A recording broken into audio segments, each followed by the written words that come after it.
Now today's presentation is part 5 of nursing practice questions and answers about fluids and electrolytes. Now let's start with the first question.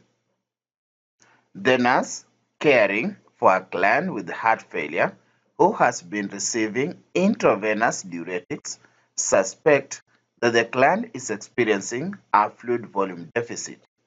Which assessment finding would the nurse note in a client with this condition? So these are the options. Option A, weight loss and poor skin turgor. Option B, lung congestion and increased heart rate. Option C, decreased hematocrit and increased urine output. Option D, increased respirations and increased blood pressure. So the correct answer for this question is option A, weight loss and poor skin turgor. Now let's move to the rationale. A fluid volume deficit occurs when the fluid intake is insufficient to meet the fluid needs of the body. Assessment findings in a client with a fluid volume deficit include increased respirations and heart rate, decreased central venous pressure, weight loss, poor skin turgor, dry mucous membranes, decreased urine volume, increased specific gravity of the urine, increased hematocrit, and altered level of consciousness. Lung congestion, increased urinary output, and increased blood pressure are all associated with the fluid volume excess. Now let's move to the second question. On review of the client's medical records, the nurse determines that which client is at risk for fluid volume excess. So these are the options. Option A, the client taking diuretics who has stenting of the skin. Option B, the client with an ileostomy from a recent abdominal surgery. Option C, the client who requires intermittent gastrointestinal sanctioning. Option D, the client with the kidney disease that develop has a complication of diabetes mellitus.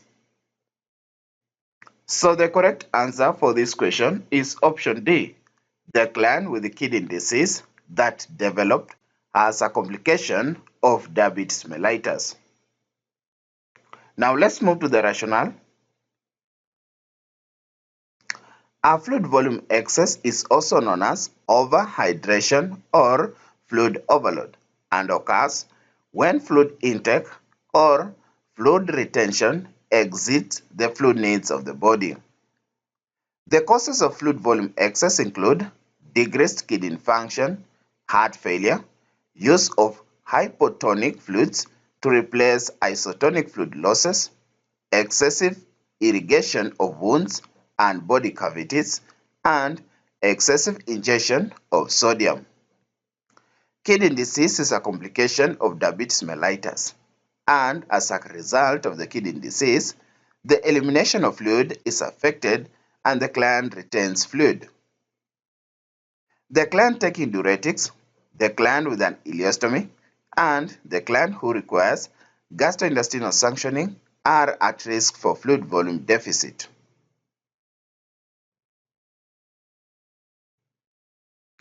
Finally, question 3. Which client is at risk for the development of a potassium level of 5.5 millimole per liter? So these are the options. Option A, the client with the colitis. Option B, the client with the Cushing syndrome. Option C, the client who has been overusing laxatives. Option D, the client who has sustained a traumatic burn. The correct answer for this question is option D, the client who has sustained a traumatic burn. Now let's move to the rationale. The normal potassium level is 3.5 to 5.0 millimole per liter. A serum potassium level higher than 5.0 millimole per liter indicates hyperkalemia.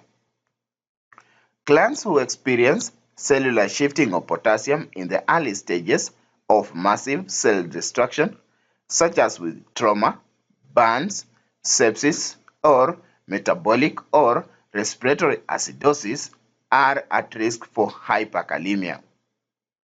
The client with the Cushing syndrome or colitis and the client who has been overusing laxatives are at risk for hypokalemia. In my presentation, my reference book have used SAUNDERS Comprehensive Review for the NCLEX-RN examination 9th edition.